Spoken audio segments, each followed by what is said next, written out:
Good morning, everyone. I'm glad you're here and with us today. So many of our young people came to me with this very question: what does the Bible have to say about dinosaurs? I'll be honest with you, this subject is just fascinating. I don't care who you are or what you know, we are intrigued with this subject. And maybe due to the fact that they're not here today, as far as we know. I'll put the disclaimer, as far as we know, there aren't dinosaurs today, and so we want to know more. It'd be nice to know more about them. It could be due to the fact they're just awesome creatures. I mean, they're big and they're huge and they come in a variety of sizes and shapes. And let's be honest, part of the reason we're so intrigued is because of what Hollywood has done with dinosaurs. You think back to the old TV show of the Flintstones, and now we got intrigued early on, or maybe in the 90s with the show Dinosaurs, if you saw that. But when we talk about dinosaurs, we think of Jurassic Park, and we think about what it would actually be like to live among dinosaurs. It just piques our interest. What would that be like? What would it look like? Now, the common message today that's taught and believed by the majority is that dinosaurs existed a long time ago, millions and millions of years ago, and that dinosaurs became extinct before man entered the scene. And so dinosaurs and man did not live together, exist together. And that dinosaurs became extinct 66 million years ago, the common thought is due to an asteroid that struck the earth. That message is very different than the one we find in the Bible, and that's our goal today. Let's understand, we have a lot of questions that the Bible doesn't give us answers to, and we need to be okay with that. The Bible does not give us answers to every question we have. However, the Bible does give us some things we can know about dinosaurs, and that's what I want to start with. 3 things we can know for certain about dinosaurs. So you ready, young guys? Let's write this down. 3 things we know for certain. Here's number 1. We can know God made dinosaurs. God created dinosaurs. The very first verse of the Bible gives us that information. In the beginning, God created the heavens and the earth. God made everything. There's other ways of saying this, like Colossians 1 and verse 16. Paul writes, "For by him all things were created, both in the heavens and on earth, visible and invisible, whether thrones or dominions or rulers or authorities. All things have been created by him and for him." In other words, if there's anything that exists, it's because God made it.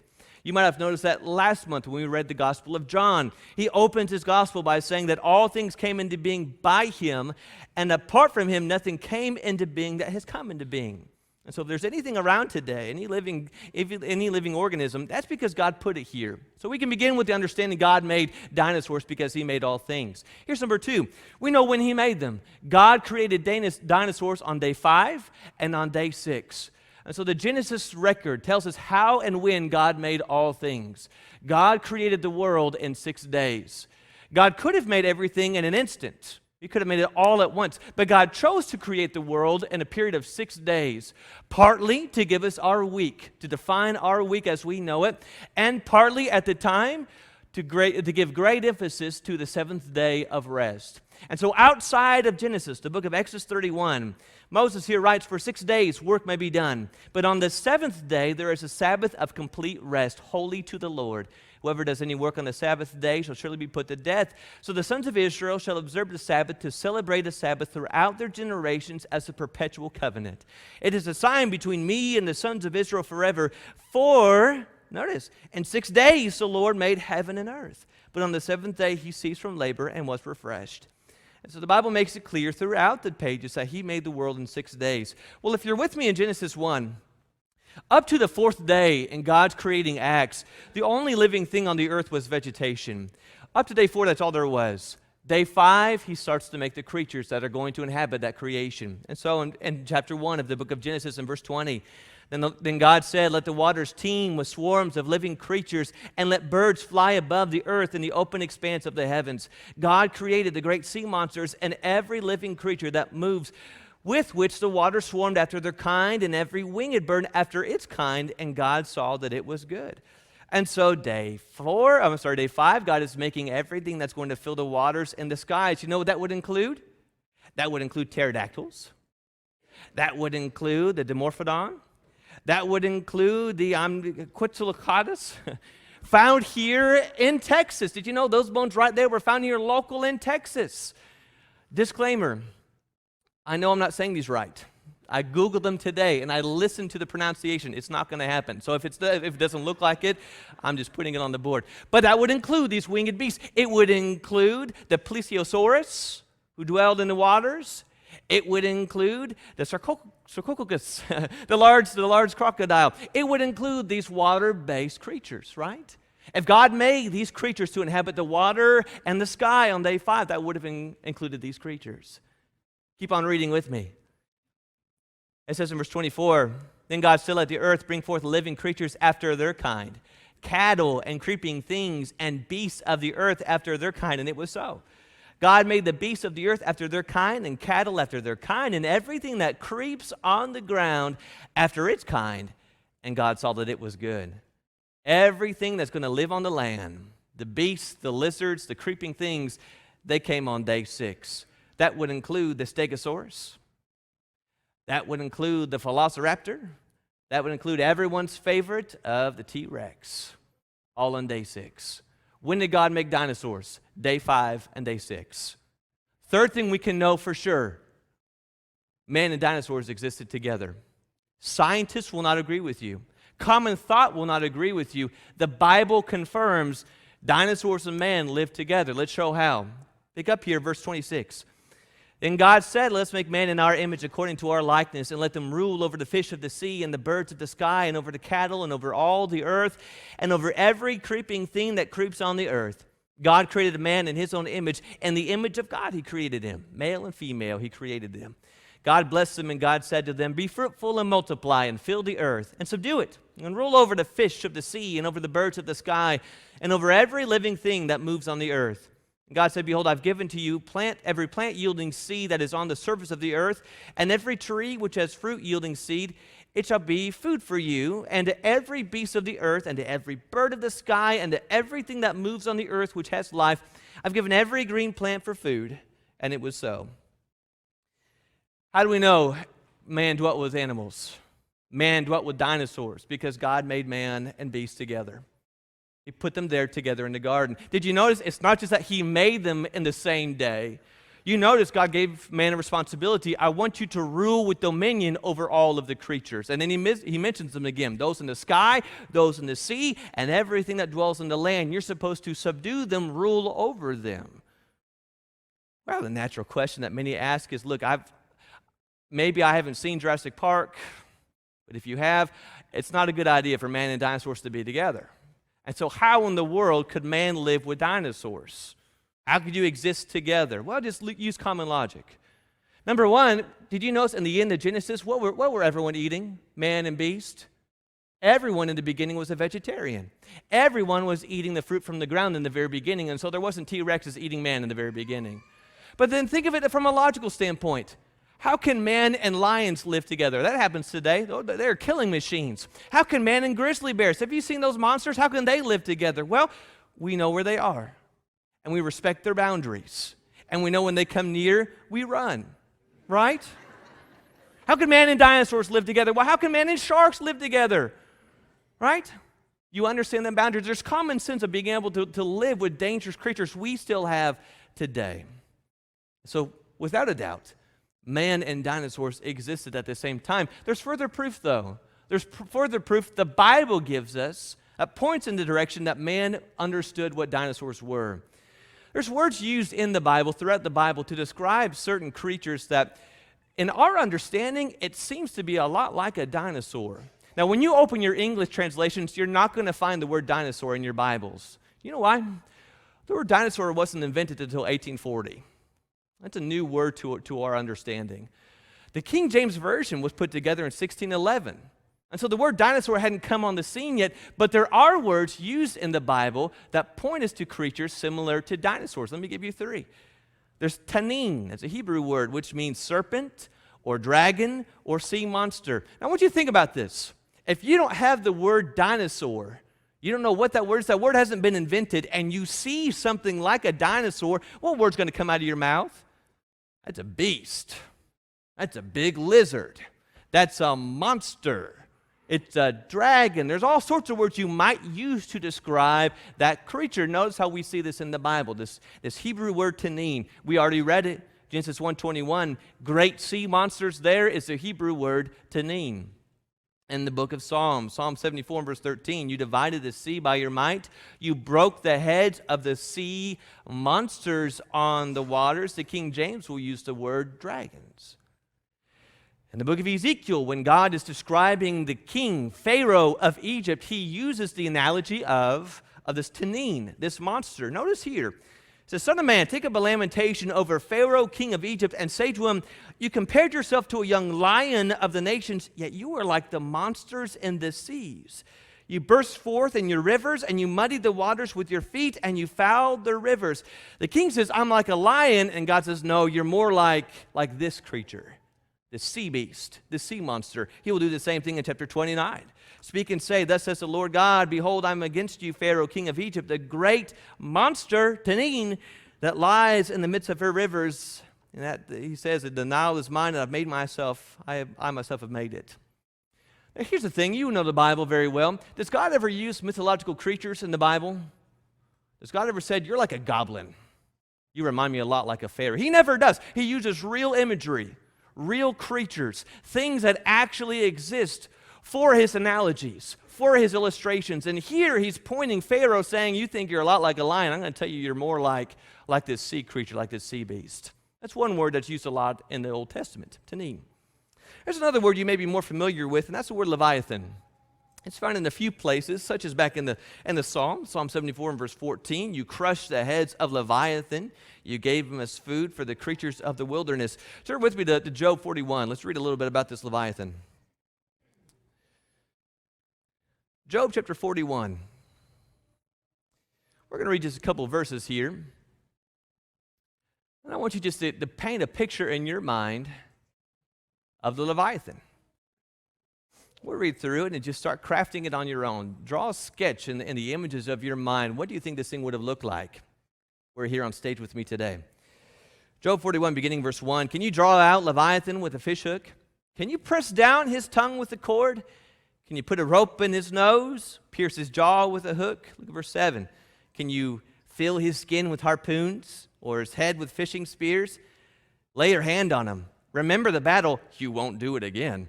Behold, your expectation is false. Will you be laid low even at the sight of him?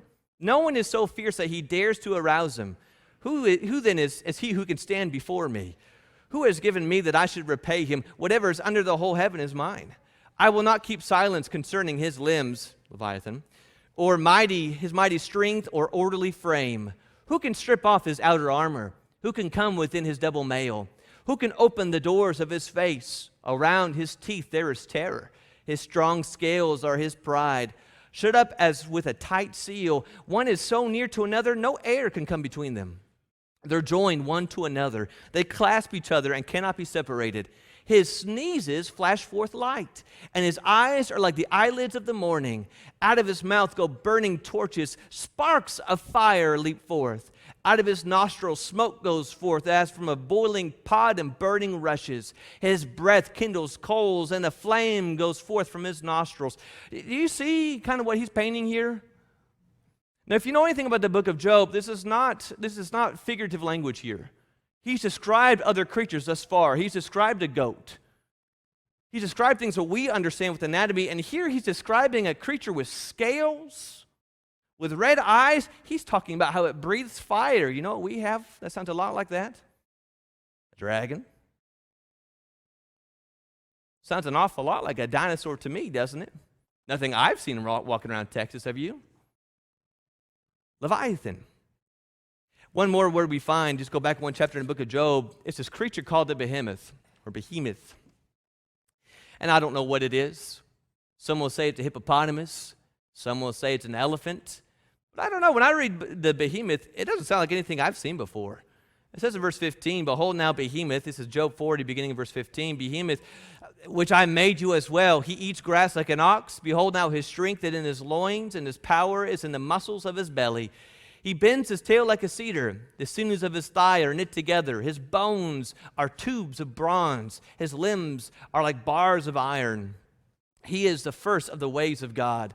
Let his maker bring near his sword. Surely the mountains bring him food, and all the beasts of the field play there.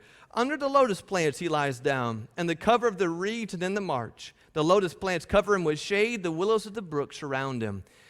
If the river rages, he's not alarmed. He is confident, though the Jordan rushes to his mouth. I don't know. I don't know what it is. It's describing a big beast with a big tail and big legs that can eat even from the trees. That sounds a lot like a brontosaurus to me. Not firm on it, but here's the thing. You're describing creatures. We've not seen those before.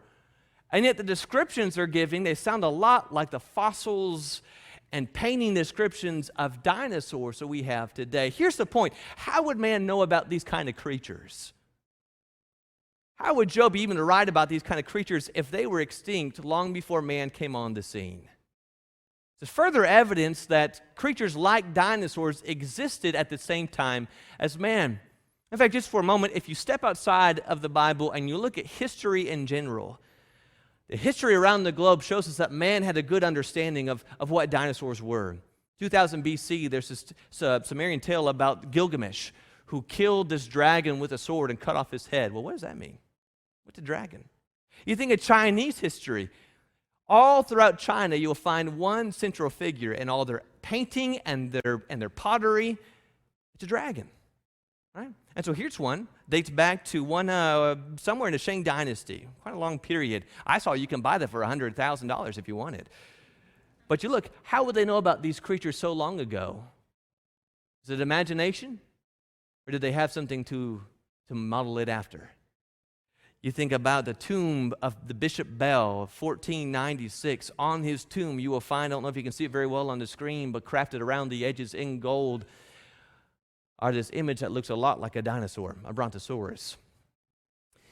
There's a cave drawing. There's many cave drawings throughout the world, but there's one here local to our states, here in the Grand Canyon, the Havasupai Canyon.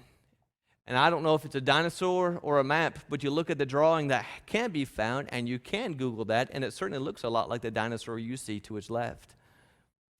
There are certain Inca stones, some dating as late as 400 or as early as 700 AD, and on those stones you will find pictures that look a lot like dinosaur pictures we draw today. And then there is this Cambodian king who had this temple made in 1185 AD. And if you just Google the Stegosaurus of Cambodia, you'll see a better picture of that. But on one of the doors of that temple, he had carved in there a Stegosaurus. That's 1185 AD. Brethren, if that's before we really understood about excavation, digging up bones, and these dinosaurs were extinct 60 million years ago, how would they know about this? How could they craft and mold and draw and design pictures that are exact replications of the bones we find under the ground? Man and dinosaur had to be together. The evidence is overwhelming. It does lead to the question, though, what happened to dinosaurs? Why don't we have them today? Simple answer, they went extinct. That's just a simple answer. Well, how did they go extinct? How does any animal go extinct? How did the golden toad go extinct? How did the carrier pigeon go extinct? It could have been any number of things. It could have been the change in habitat. It could have been that man hunted them. We tend to hunt big game. And so maybe if you want a lot of food, you're going to hunt the rabbit or you're going to hunt the T-Rex. Let's get a lot of meat. Maybe it was a big game. Maybe, have you thought about this? There might have been a catastrophic event that changed the climate and nature of the world as we know it. I don't know. Maybe a global flood that changed life as we know it, or the world as we know it. It could have been any number of things, the same as why animals go extinct today. I want to end with two thoughts, two simple thoughts. We'll wrap this lesson up. Two thoughts on dinosaurs. Here's number one. I think that this subject helps us realize the need to defend the dialogue. Defend the dialogue we have with others about these kinds of subjects. Because when we engage with our friends and our peers and our coworkers about these kinds of subjects, without a doubt, we often give more ground than we ought to. In other words, we let them make certain assumptions as if they're facts, and we don't need to do so. And so certain assumptions like this: evolution has been proven true. Darwin's evolution has been proven true. Wrong. It is a theory. That's all it is a theory. There is no evidence of life from non-life. There is no evidence of a single-cell organism from simplicity over time growing into complexity, from one cell becoming all life. There's no evidence. It's not true. What about this? Evolution is science, creation is religion. Y'all are just a bunch of cult members. I have facts on my side. Here's the truth. Evolution and creation are both based on faith. Because here's the truth. No one was there. right? I know how the world began. Were you there? I know how old those dinosaur bones are. How? How do you know? How do you know? Evolution is based on faith, just as much as creation is based on faith. Putting our trust in either the words of God or the best theories of man. They're both based on faith. All scientists believe in evolution. Wrong. Many do, but not all. In fact, there are many scientists today, well-known, renowned scientists, who believe in God and believe in creation. Francis Collins from the Health Institute says that the God of the Bible is also the God of the genome. God can be found in the cathedral or found in the laboratory, and I love that. There are many scientists through history, Francis Bacon, Louis Pasteur, many of them all believed in God. In fact, there's a documentary called Expelled, and if you've seen the movie, Ben Stein goes through the movie and shows several scientists who have been criticized because they believe in God and believe in the world that was created by an intelligent mind. And then there's the assumption that fossil records prove evolution, and that's the problem, is that from an evolutionary mind, when you say dinosaur is synonymous with evolution, but that's just not true. When Darwin's evolution, fossils did not prove Darwin's evolution, it actually disproves Darwin's evolution. Darwin's evolution is one single organism over time evolving into all we have today. Well, if that were the case, you think there'd be something like, I don't know, some half-breeds, half turtle, half dog, half bird, half man. Or maybe you've seen pictures like this. Where's all the in-between? It's called The Missing Links. Stephen C. Meyer wrote a book called Darwin's Doubt. Where's all the bones? Where's the half-breeds? Where's the transitionary bones, evidence of one thing growing into another? There's a gap. There's some missing evidence when it comes to the fossil record. Even when it comes to dinosaurs. 2014, there was a researcher at CSU, and he found within a dinosaur bone soft tissue. And he wrote, the soft tissue indicates that dinosaurs roamed the earth only thousands of years in the past rather than going extinct 60 million years ago. You know what happened to him? He was fired. He found the soft tissue, he reported on it, and they let him go. They terminated him. Do you know why? Young people, you're going to learn this at some point. Those who are in charge of the media and the news, it's not truth. They don't really care about the truth. They care about their agenda. They care about putting out what they want, what they believe, what they think it is you ought to believe. Evolution is not merely a scientific theory. It is a godless philosophy about a natural world that created by natural causes. It is no room for God. And so for someone today to claim that they believe in God, or believe in a younger earth, or believe in a divine intervention as to why all things came about, it is attacked. It is criticized. But go back to the point. Go back to Hebrews 11 verse 3. The writer says, by faith we understand that the worlds were prepared by the word of God, so that that which is seen is not made out of things which are visible. It's all out of faith. Whatever we understand about how the world was created and how all things came about, that's done by faith. It's established by faith. And so either I'm going to put my trust in the best assumptions man has, or I'm going to put my faith in the Word of God. And here's the point I'm trying to make. If I believe the Bible to really be God's Word, I need to let that be the lens through which I see life. The Bible determines my worldview. Everything that I see, everything that I believe is determined through the lens of the Bible. And so I don't start with man's agenda and work backwards and see how that fits into the Bible. I look at life through the Bible and then interpret everything else that's around me. And so when my friends and my peers come to me and they come with some sort of a theory about evolution or about dinosaur bones, don't just give them the ground. Evolution is true. Prove it.